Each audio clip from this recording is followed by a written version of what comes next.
All right, Ty, here's another look at your run from this past weekend. I put you up against A1 here.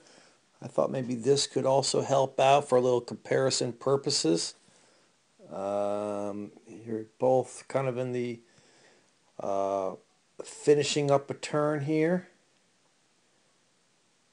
Both getting recentered. Both on relatively flat terrain. Your top of mine shaft. He's over at Stratton, but pretty flat terrain.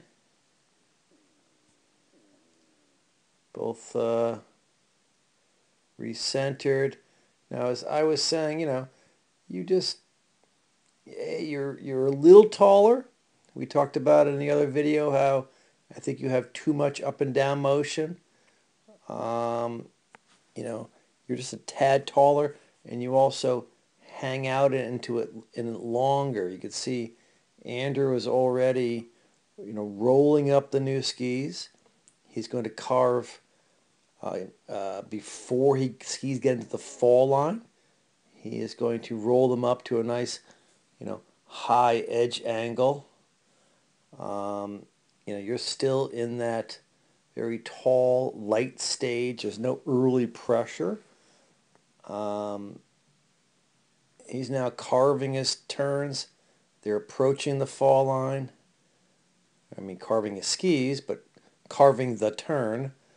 Um, because you were light and, really weren't engaging the skis, you had to kind of cheat a bit here, like we talked about before, giving it a little divergence and twisting the inside ski to get the turn done. So much more, we need much more, um, you know, rolling up the skis, getting them on edge. I mean, you can look at the difference right there throughout this turn. Andrew's pressing the skis, and you haven't really pressed yet. You really start your, uh, you know, pressing the skis, in the fall line and after.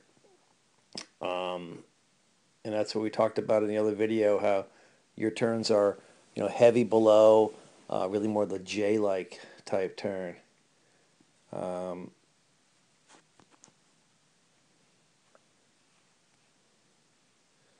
so let's back. So here we are again. You're both now kind of in that recentered position. And let's see. You stand up pretty tall. He doesn't get quite as tall. He still has pretty good ankle flexion. You have a bit. He's not just quite as standing up. So he's able to roll them up a lot earlier before the fall line. You really haven't pressured the ski yet. You're still kind of standing tall. And now you start to build some pressure there.